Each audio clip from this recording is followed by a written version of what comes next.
I'm convinced that we never would have elected Obama to a second term if we'd had a free market of ideas in the culture. I'm convinced of that.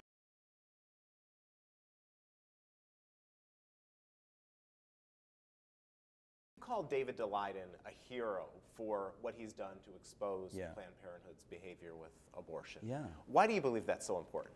He has brought to light things that once you see them, you say, oh, I didn't know. Most Americans were either intentionally or unintentionally unaware of the horrors, the realities of the abortion business. Once you see those things, you can't go back. Once you see those things, unfortunately, you are responsible.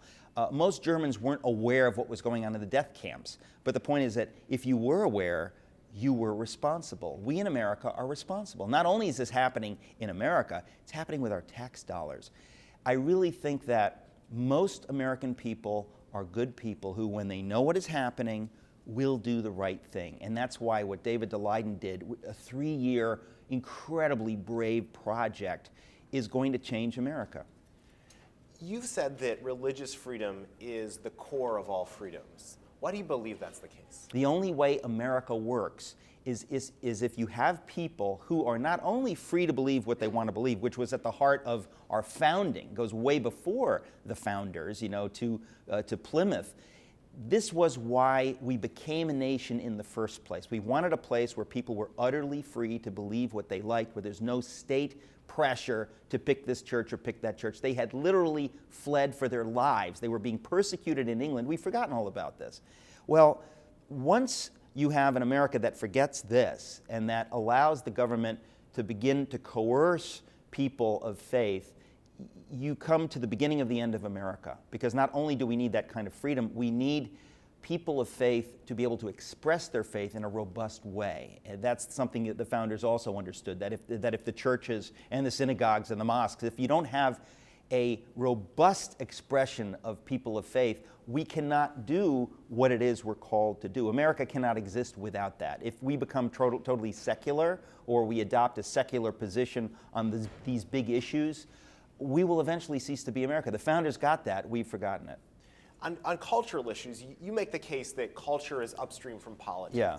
Can you explain what that means and the current debate that we have between conservatives and liberals? I think conservatives, people of faith, need to understand that if we're not in the cultural game, if we're not getting out our narrative, then people who are open-hearted, open-minded people are not even getting a choice. It's my thesis that if they get a choice, they'll make the right choice. But if you only hear one side of the story, as we typically do in the culture, you're not going to be able to make the right choice. So we have, sort of conservative traditional media with regard to news and politics, but the rest of the culture, the talk shows, the sitcoms, the movies, the dramas, typically come from a worldview that's antithetical to a traditional, more conservative American worldview.